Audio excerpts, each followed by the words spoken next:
I discovered my wife cheating on me in a secret hotel. Her surprise was epic when I handed her the divorce papers in the lobby. We had been married for 16 years and had 2 children, one 14 years old and the other 9. For a long time I thought our relationship was solid. After all, we had been through difficult stages and overcome them together. However, the reality is that, despite having years of history, we never became the perfect couple one imagines when getting married young and full of illusions. From the beginning, our marriage was a balance between responsibilities, love, and moments of tension, as happens in most homes. I am a civil engineer, a methodical man accustomed to logic.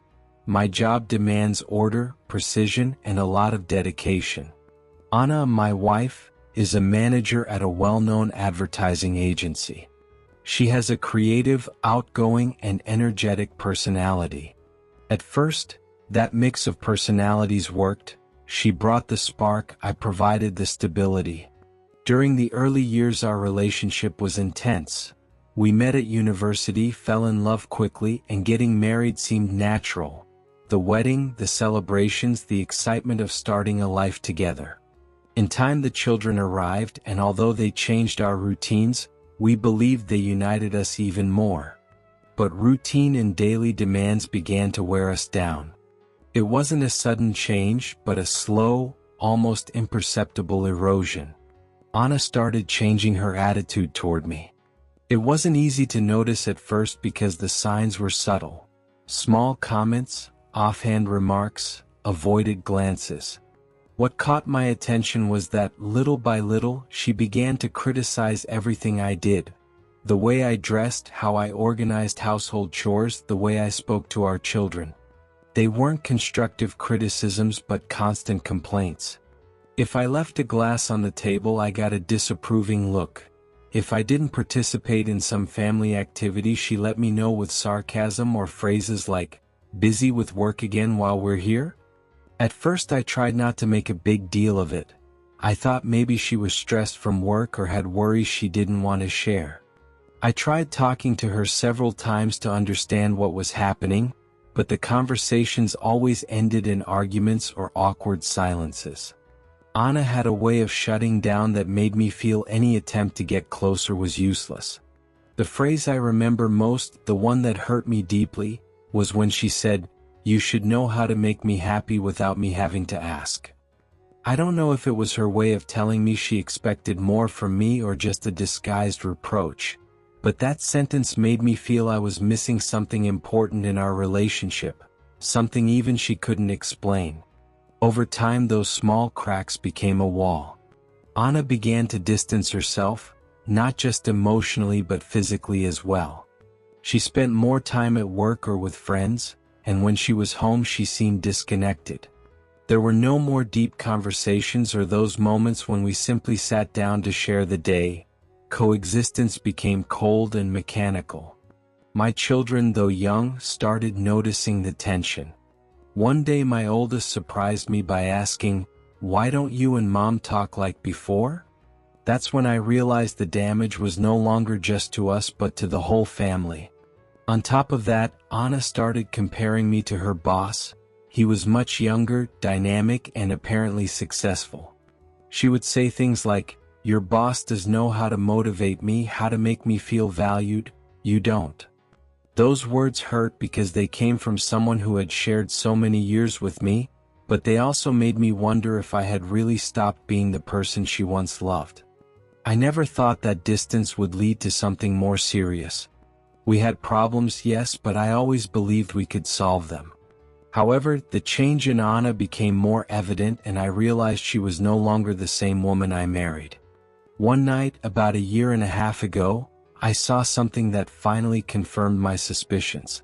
Anna was in the living room alone with her phone, laughing to herself, a nervous laugh that wasn't typical of her. I approached to ask what was so funny and she reacted sharply, hiding the phone so quickly it caught my attention. The look she gave me was evasive, almost frightened. That reaction was the trigger for me. I had never seen her act that way before. Distrust began to grow inside me, and for the first time I felt there was a hidden truth I had to uncover. I'm not the type to invade someone's privacy on a whim, but this time I felt I had to. I knew Anna kept an old phone in a drawer that she hardly used since she changed models. I decided to try to recover information from that device. I used a data recovery program I had read about that could retrieve deleted messages, photos, and files. I didn't expect to find anything because I didn't want to be disappointed, but reality was different and painful. The program showed me entire conversations between Anna and her boss. They weren't casual or professional messages. They were full of intimacy, with explicit photos and plans to meet in secret. The affair had been going on for at least 2 years, exactly since the first signs of her distancing from me began. The worst part was discovering they had used our house for their encounters. Anna and her boss took advantage of the times I was away for work or with the kids to meet without raising suspicion.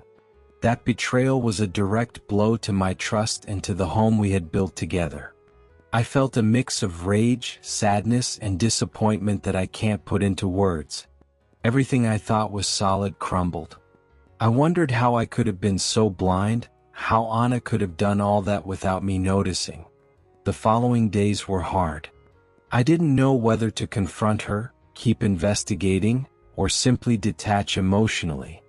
I knew I had to make a decision but wasn't sure which one.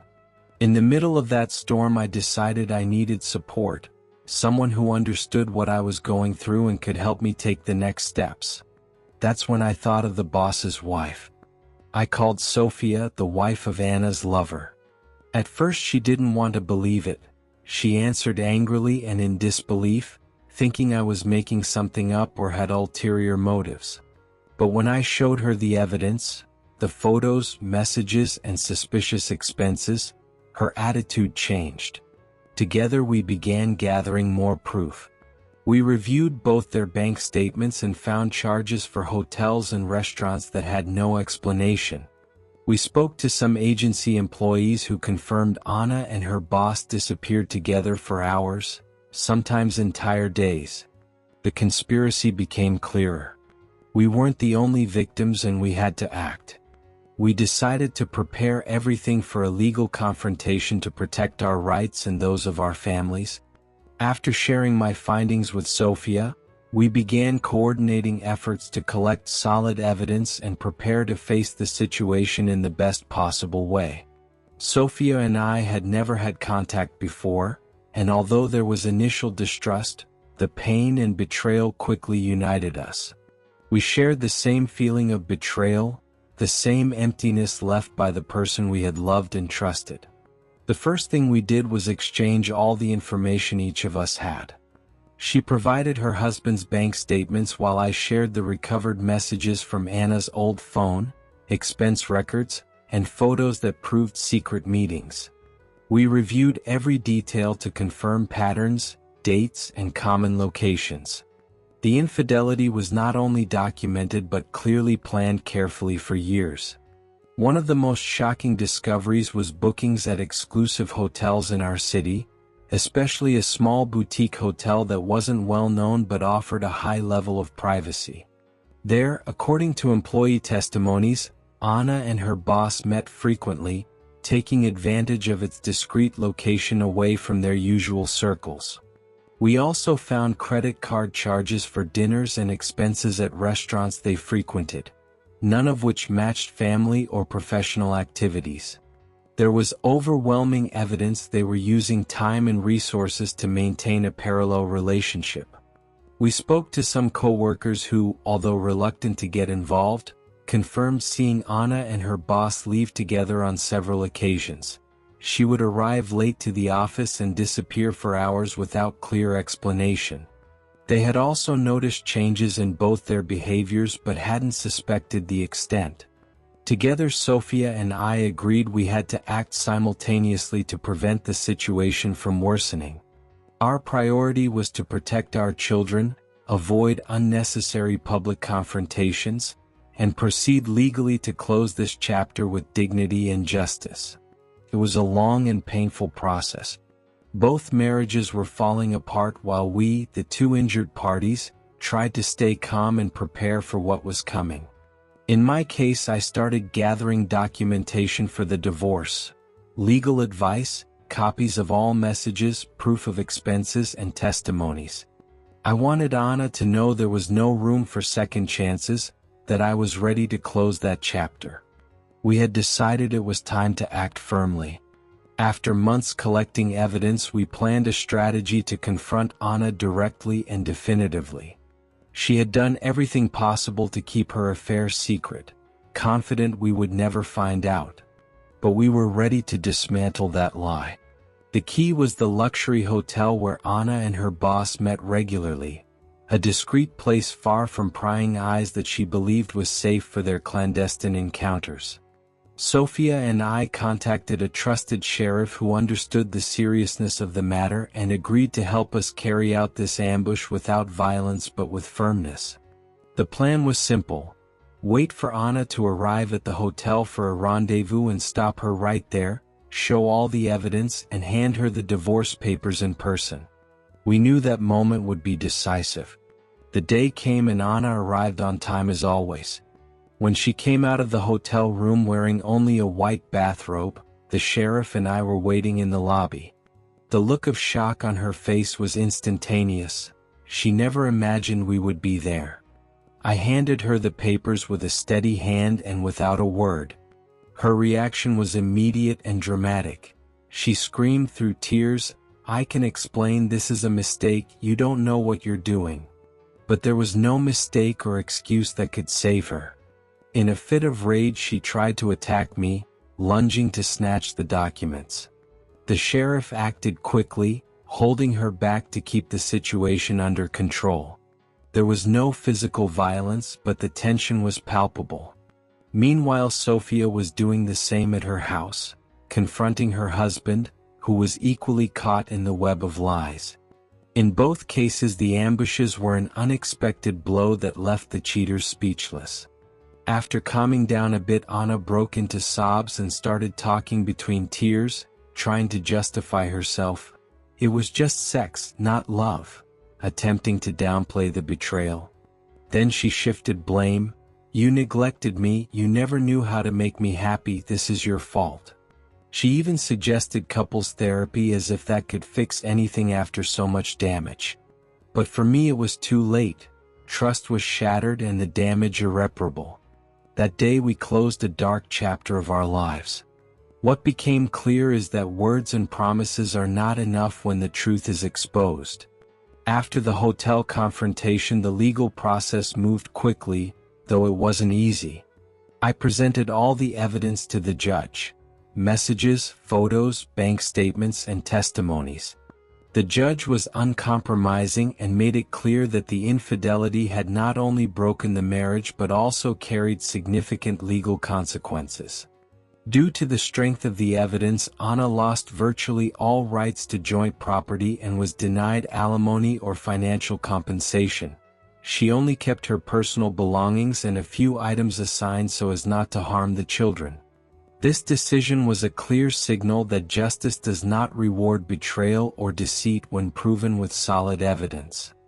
On the other hand, Anna's boss was fired. Sophia had filed a workplace harassment complaint linked to their illicit relationship, and the company acted to avoid further issues and protect its reputation. It was a hard blow for both of them, but fair given their actions. As for the children, their emotional well-being was always the top priority. Anna and I decided to tell them the truth without graphic details that could hurt them further. We wanted them to understand the marriage had ended for adult reasons and that they were not to blame or be dragged into conflicts. Our 14-year-old daughter reacted with great anger toward her mother, saying harsh things like, "I hate you for breaking our family." It was a tough moment, but also showed she was processing her pain openly. Our 9-year-old son began showing signs of anxiety, so we enrolled him in child therapy where a professional helped him understand his emotions and cope with the family change in the healthiest way possible. Meanwhile, Anna's reaction was surprising and contradictory. She launched a campaign of regret that included publishing books about infidelity, attending individual therapy, and even an unexpected proposal, a postnuptial agreement to try to reverse the damage and seek reconciliation. But I had already made a firm decision. I had closed that chapter of my life and was focused on rebuilding my future far from lies and betrayal. The divorce process and everything that followed changed me in many ways. For a long time I felt part of me had been taken away, my trust, my peace, and the idea of a united family. But it was also a necessary path to find peace and happiness again. One of the most unexpected things that came out of this situation was the relationship I developed with Sophia. What started as mutual support, an alliance between two wounded people seeking justice, gradually turned into something deeper and more meaningful. Sophia is everything Anna wasn't in the last years of our marriage: communicative, open, and affectionate, not just in words but in gestures, details, and the way she engages with those around her. Her support was crucial for me to get back on my feet, and over time that support turned into an emotional bond one never imagined. I was also very surprised by the connection I formed with Sophia's daughters. Although they are not my biological children, they have accepted me as a father figure. They affectionately call me stepdad, and that is an honor I never expected. My son, who is adapting to the divorce, adores them and loves spending time with them. Seeing them play together and laughing with them is one of the best things this new stage has given me. Sophia and I talk a lot about our future. We don't want to repeat past mistakes or fall into conventions that no longer make sense to us, so we have decided not to marry formally even though we are fully committed and happy together. I confessed to her that marriage lost its magic for me after what I went through. Not that I reject commitment, but I prefer to build a relationship based on trust and respect without legal labels that, for me, no longer hold the same importance. While I moved forward, Anna seemed stuck in her own world. She now lives in a small apartment, far from the life we once had. Our older daughter barely tolerates her. Their relationship is tense and cold. Despite everything, Anna still insists on the idea of reconciliation, talking about couples therapy, starting over, and healing what she broke, but those words no longer reach me. The damage was too deep, and although I respect her wishes, I know there is no going back. This whole experience made me reflect deeply on what respect really means in a relationship. I understood that respect is non-negotiable, and when someone deceives and betrays you for years, they don't deserve a second chance just out of convenience or fear of loneliness. I also learned that self-love is essential to move forward. It's not worth staying trapped in a cycle of lies or a painful past that limits you. The pain of betrayal never completely disappears. There will always be a scar, a shadow that reminds you of what happened. But that scar can also serve as a reminder that we survived, that we are stronger than we thought. Today I am happy in my new life. I strive every day to be a better person, a better father, and a better partner. I am grateful for the lessons that bitter experience taught me, and I value what I have built with Sophia and the children. We are planning to move in together soon, looking for a place where we can all feel at home and start a new chapter without the ghosts of the past. Although the road was hard and sometimes lonely, I know I made the best decision for myself and my family. And although I will never forget what happened, I have learned to live with that pain and turn it into strength to keep going.